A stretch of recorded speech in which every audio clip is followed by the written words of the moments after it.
नारी, एक तो नारी वो है जो घर में रहती है और एक नारी हाथ में भी होती है। हाथ की नारी बंद होए तो हुई ना तेरी ख्वारी का सजाती कर रखवा। मेरा मतलब है वो कभी कह रहा है अगर स्त्री घर में जगत में 4 तरह की नारी,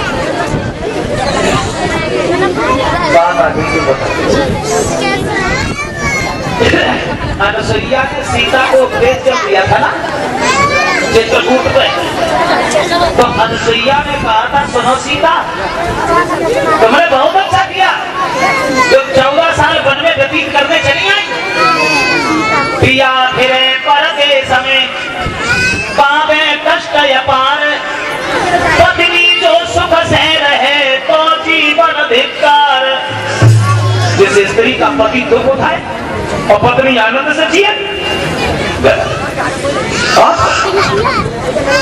अच्छा किया तुमको यहाँ तक चली आई। तब अनुसुईया ने कहा था कि स्त्री तो जन्म से ही अपवित्र है और पति की सेवा के अलावा स्त्री के पास कोई चारा नहीं है भवसागर से निकलने का। फिर ये भी कहा था कि दुनिया भर में केवल 4 तरीका की महिलाएं होती हैं, उत्तम, मध्यम, लघु और अधम। संसार भर में 4 तरीका की होती है। इनमें अंतर क्या है? सबसे पहली नारी उत्तम, जो उत्तम विचार की महिलाएं होती हैं। पहली नारी उत्तम समझो ऐसो वेद बतावे, जो पर पति को देखन के काजे पलकौ नाय उठावे, सो नारी खुद करे संग में दोनों कुल उतरावे। जो उत्तम प्रवृत्ति की महिलाएं हैं, उत्तम विचार की जो महिलाएं हैं, वो सपने में भी पराये पति को नहीं चाहती। दूसरी मध्यम नारी, दूसरी मध्यम जानो बोले मीठी बानी, अपन पति को भाई सब समझे राखे ना गिलानी। जो दूसरे तरीका की महिलाएं हैं वो पराये पति को देखती तो हैं लेकिन पवित्र भाव से, बराबर का है उसे भाई की नजर से, अपने से बड़ा है उसे पिता की नजर से, अपने से छोटा है उसे पुत्र की नजर से देखती है। ये दूसरे तरीका की स्त्रियां।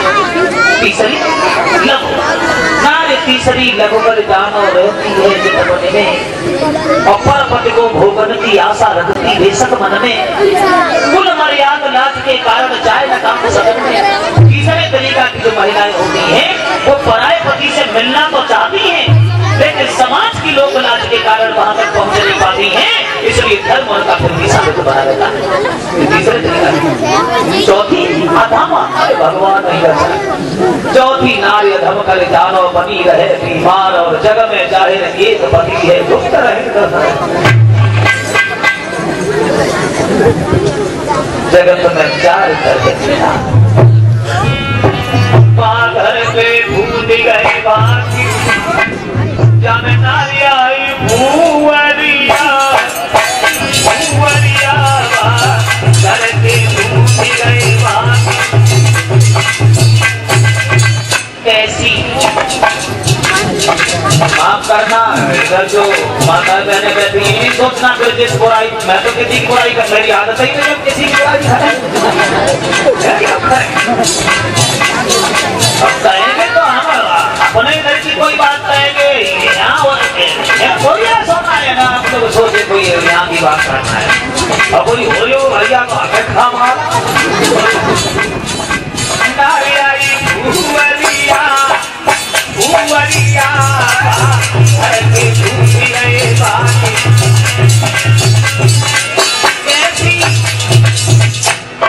पर सवेरी उठे अवेरी घर घर फेरी दे, पर सवेरी उठे अवेरी घर घर फेरी दे, भोर हो तो बच्चन को मारे पति को गाली दे।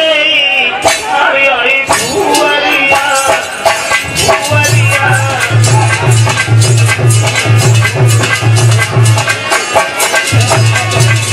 अब देखा होगा आप लोगों ने पूजा पाठ तो शांति ना, और दिवाली पूजा पाठ होना पर मैंने तो इन तक बता दी है कि तो औरतें शुद्ध महीना पहले तो चल जाती हैं। अब अगर 9 दिन में 9 दिन पानी उड़ाए पिया देख लियो पानी के रात में उठ के रोटी खा लेती सवेरे तक फिर तो शुरू माँ भंडारी बैठे आंगन में लोटा भरे अनार हाथ जोड़ देवी से बोली सब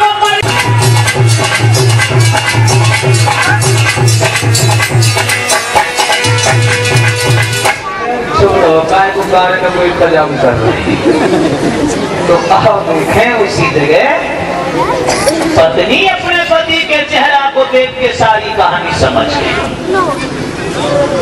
प्रश्न किया श्रीमन क्या हुआ?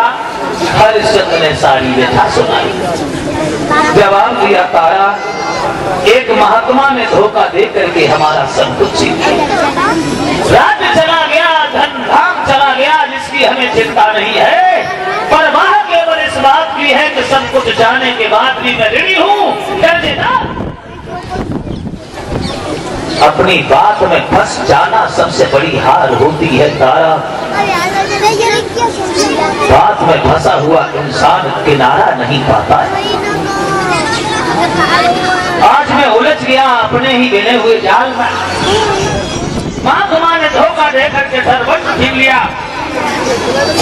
ये पूछने आया हूँ क्या तो मेरे साथ टिक सकती हो? मेरी मुसीबत में थोड़ा साथ निभा सकती हो? क्या तकलीफें उठा सकती हो? कोई भी इंसान अपनी स्त्री को कभी बेचता नहीं और मेरे पास इसके अलावा कोई चारा नहीं है। पत्नी बोली श्रीमन तुम तो ऐसे पूछने लगे जैसे मैं किसी दूसरे की पत्नी।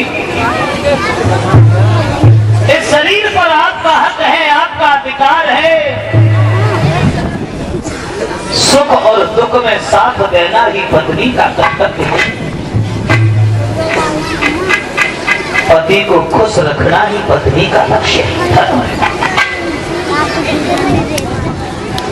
और ये सच है। हर माँ बहन को ये सोचना चाहिए अपनो पति चाहे निर्धन होए चाहे हो बलहीना, हंसी खेल के समय गुजारो मोहब्बत करो मलीना। और तन मन से जो नारी करेगी अपने पति की सेवा, अंत समय पे बुद्ध गुजर है पहले सुंदर मेवा। भाइयों से भी एक निवेदन है हमारा, पति और पत्नी जिंदगी रूपी रथ के दोनों पहिया होते हैं। अगाड़ी में एक भी पहिया कमजोर होता है तो चलने में झटका लगता है। इसलिए विनय जगते लोगों ये कमानो सीख हमारी, प्यार से राखो नारी घर में गोरी हो जाए खारी।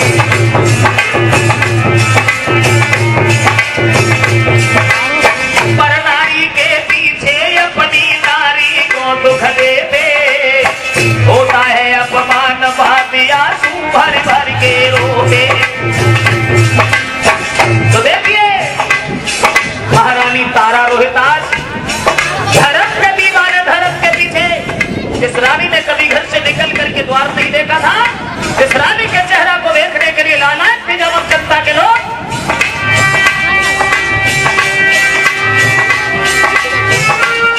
रानी को सबसे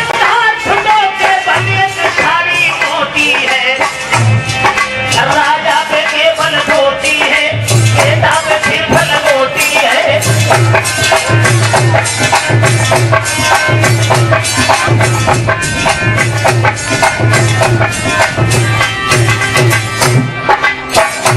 जनक भंग को बार बार प्रणाम करने के बाद में धर्म के दीवाने जब घर छोड़ करके चले हैं, तारा की दासी तारा को जाते हुए निहार करके रो पड़ी है। तो तारा ने अपनी दासी के हाथ अपने हाथों में लिए हैं और कहने लगी सहेली रो नहीं तो बोली क्या करूं?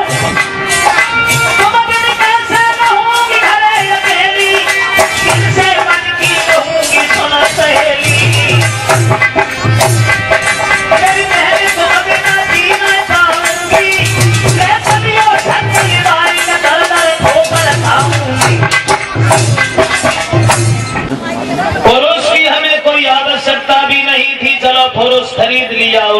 खुशी की बात है। इस महिला को और इस बच्चे को, इन दोनों को हमें दे दो। ये बच्ची जो है ना हमारे आश्रम पर खाना बनाने का काम करेगी, कुछ और भी करेगी।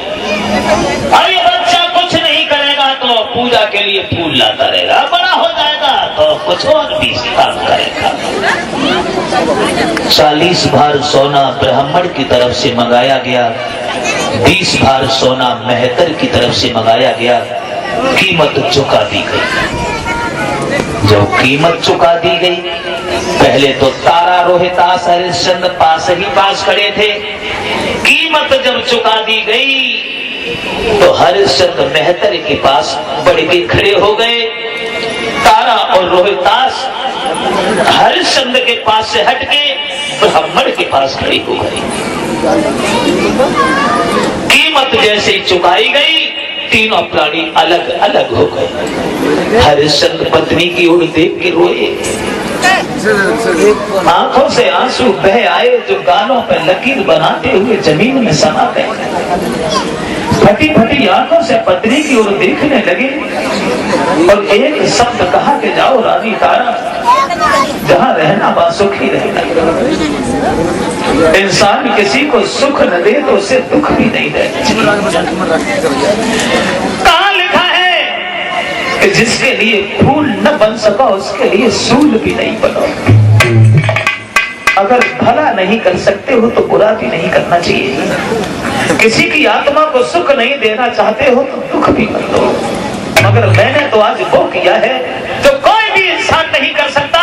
हर मुसीबत झेल लेता है प्राणी, लेकिन अपनी स्त्री को कभी बेच नहीं पाता। जाओ तारा, टूट गए सारे रिश्ते।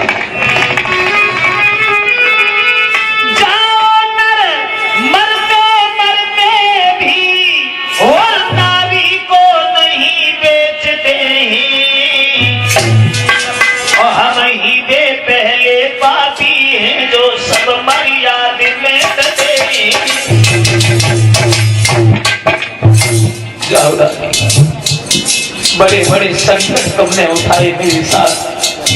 मेरे कहने से तुमने अपना सुख छोड़ दिया, घर परिवार छोड़ करके बिखरे चली आए। अरे जहाँ रहो मां सुखी रहो, अब याद हमारी करियो ना। धर्म के पीछे बिछुड़ गए, जा धर्म को पीछे दिखाइयो ना।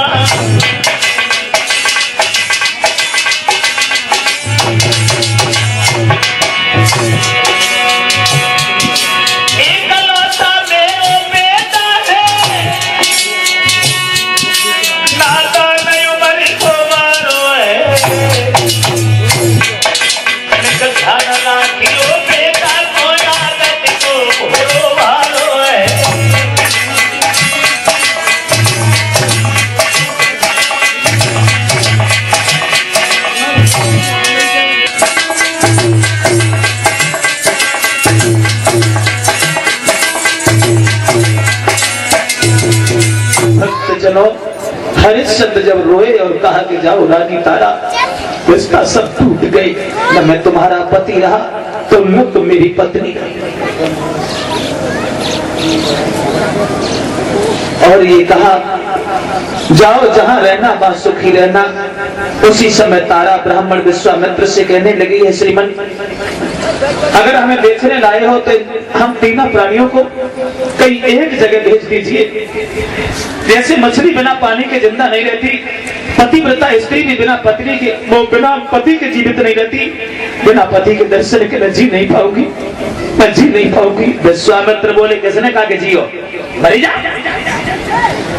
मरी जा। संकल्प के पढ़ाई की दक्षिणा मिल गई हो, जिंदा रहो, मरी जाओ, हमें क्या लेना। हाँ ले जाओ, हम तो गए। मेहतर के साथ हरिश्चंद्र और ब्राह्मण के साथ रानी तारा चल देते हैं। क्या गुजरती होगी पति पत्नी के दिल पर जब दोनों को जबरदस्ती जुदा किया गया। मुड़ मुड़ करके एक दूसरे की ओर देख लेते हैं। पत्नी से नहीं रुका गया। हरिश्चंद्र जब दूरी पर निकल गए तो एकदम से तारा पीछे पीछे भागी और आवाज लगाई,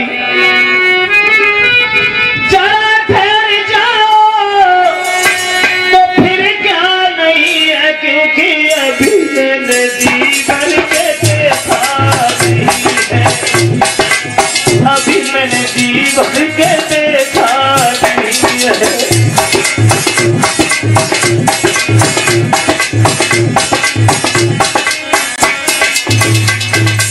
अपने पति के पास के लिए भाभी सोचती जा रही है, कुछ नहीं बचा मेरे करीब, कुछ नहीं रहा, मेरा सुख चैन और जीवन भी मेरा छीन लिया, मेरा सुख चैन और जीवन भी मेरा छीन लिया, यही एक धन था और वो भी मुझसे जुदा किया।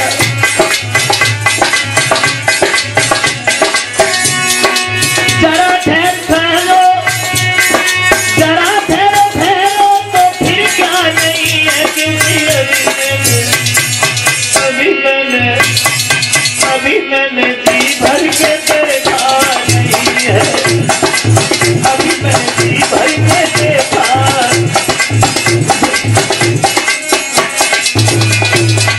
हरिश्चंद्र कहने लगे, बिना मतलब में मोह में फंसना अज्ञानता है तारा, चाहिए। ब्राह्मण के साथ रानी तारा चली आई, मेहतर के साथ हरिश्चंद्र चले गए। अब क्या हुआ जरा आगे गौर करते हैं। ये 50 रुपया हमारे पास भिजवा रहे हैं रामबरन सिंह, रामबरन जी की तरफ से ये 50 रुपया, और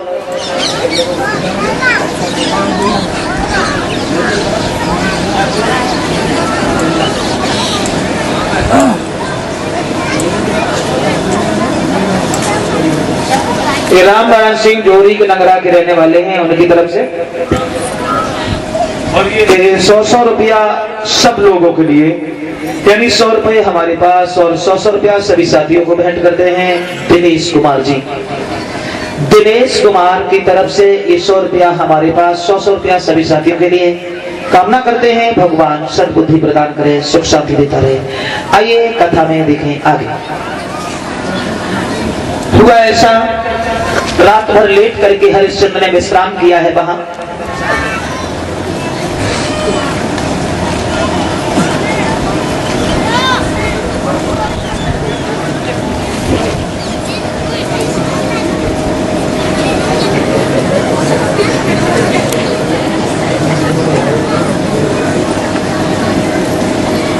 और जैसे ही सवेरा हुआ, मेहतर ने हरिश्चंद्र को जगा दिया। क्या हो रहा है, सो रहे हो? अरे भैया जगो, देखो 20 भार सोना देके इसलिए नहीं खरीदा है कि तुम लेट के सारे दिन विश्राम करो। एक बात मेरी कान खोल के सुन लो, बार बार कहने का मेरा स्वभाव नहीं है, हाँ, सुबह जल्दी जगो, काशी की गलियां साफ करके आओ, तो उसके बाद तुम्हें खाना दिया जाएगा, और भोजन करने के बाद आराम नहीं करोगे, जो भी काम होगा वो हमारे आदेश के अनुसार होगा। अब खड़े खड़े मौकी और क्या दिख रहे, जाओ ना, चलिए।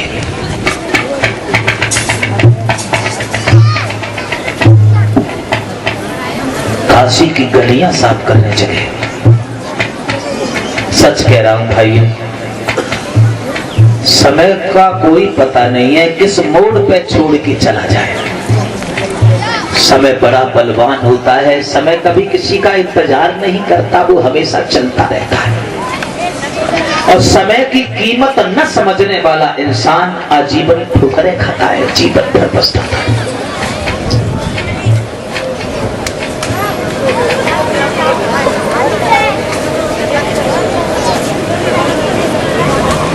नहीं चाहिए दिल दुखाना किसी का,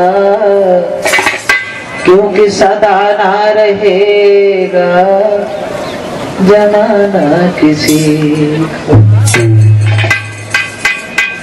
समय आता है, चला जाता है, फिर आ जाता है। मेरा मतलब है कि समय किसी का इंतजार नहीं करता, तुम इंतजार करो। कह रहा है कभी, हर आदमी के जीवन में सदा दिन एक से किसी के न गुजरते देखे, सदा दिन एक से किसी के न गुजरते देखे।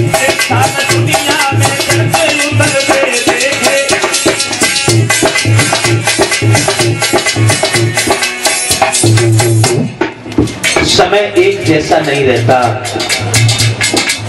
सूर्य पूरब में उगता है तो परछाई पश्चिम को भाग लेती है, शाम को पश्चिम में अस्त होता है तो परछाई बिना कहे सुने पूरब को भाग जाती है।